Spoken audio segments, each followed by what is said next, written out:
I hadn't attended the protest with a predetermined plan of getting arrested, but I was aware that it could be a consequence. I attended the protest with the intention of being as effective as I could be, to help prevent the climate emergency we are heading towards, to make the government publicly address the scientific reality of this emergency, and to follow the advice of scientists by taking urgent and immediate action to prevent it, to make the government accountable to their responsibility for protecting the population and the ecosystems we all depend on. When it came to it, I was prepared to make that choice, to remain seated in the road, because I felt deeply that this action, as part of the peaceful Extinction Rebellion protest, was the most effective thing that I could do in that moment to try and save the future of life on this planet. Perhaps that sounds ridiculous, but it is true. It stated that Section 14 was used to prevent serious disorder, damage, disruption, or intimidation. I'm not intending to be flippant when I say that's exactly what I was there to prevent too. My presence on the bridge was to help prevent the serious disorder, damage, disruption, and intimidation of climate and civilization breakdown that we are all facing, and which is indeed already started. Rather than see evidence of serious disruption to the life of the local community, I met local people while I was on Waterloo Bridge who said they had been attracted to visit and to show their children the gardens and art and music that was showing their children how beautiful a community could be, and who were already noticing the cleaner air. I did not enjoy being arrested or spending several hours in a police cell, but I felt that taking this action was my responsibility as a human being at this point in time. As a mother needing to trust that my son will have a habitable world to grow old in. As a daughter to parents who brought me up to respect and value this planet and its biodiversity. My attendance at the protest was not casual or whimsical, it was conscious and considered. I took the decision to attend seriously. One of my jobs is in a school which requires me to have an enhanced DBS check. I don't know how my arrest will affect that job, but the school children's future are part of the reason I am before you now.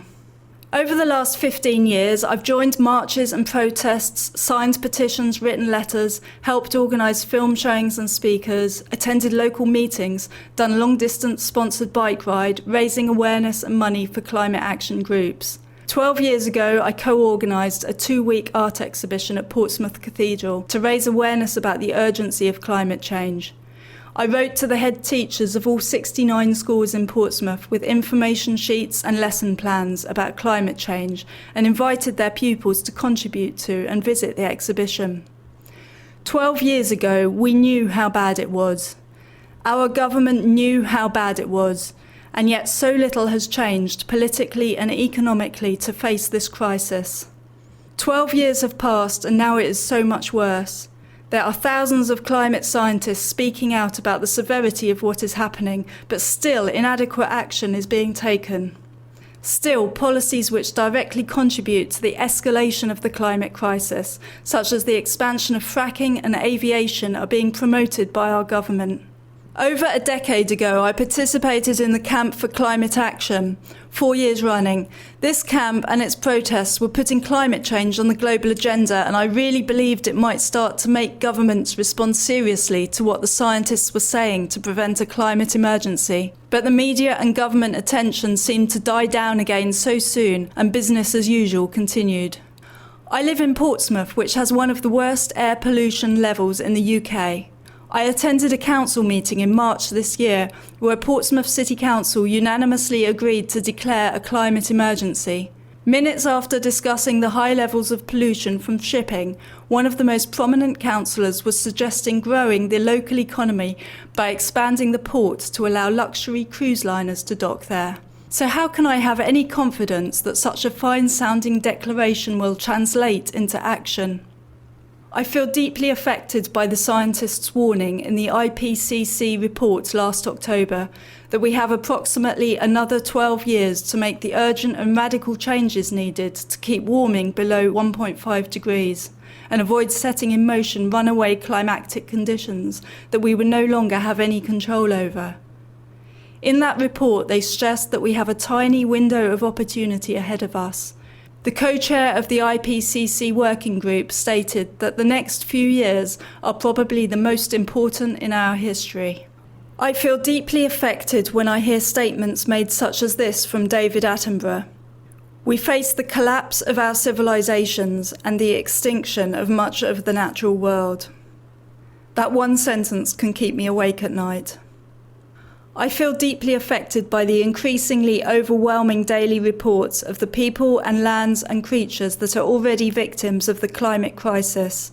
Every day, dozens more species go extinct. I don't know what more to do to change this trajectory we're on. I'm losing hope. Right now, the actions of groups such as Extinction Rebellion and the youth strikes seem to be the only things offering some glimpse of hope. But truthfully, when I think about the future and the world my son will be living in when he's my age, and his children if he has any, I most often feel grief and despair. There is so little time left in which we have the opportunity to make a difference. How do we know all this and continue getting on with our lives and our jobs as usual? How do we even get up in the morning and face the day? But mostly we do, because we have families, we have work, we're part of communities, we're engaged in the stories of our ordinary lives, but it's getting harder to carry on as if this isn't happening. We have an instinct to protect what we love. I joined the people on Waterloo Bridge because I believed this action had a chance of helping to prevent the negligence of the government and instigate real change that halts the damage being done. The world's most expert climate scientists have called for urgent radical action in the next few years like we have never seen before. When governments do not respond to this effectively, what can we do? I ask you sincerely, what can we do?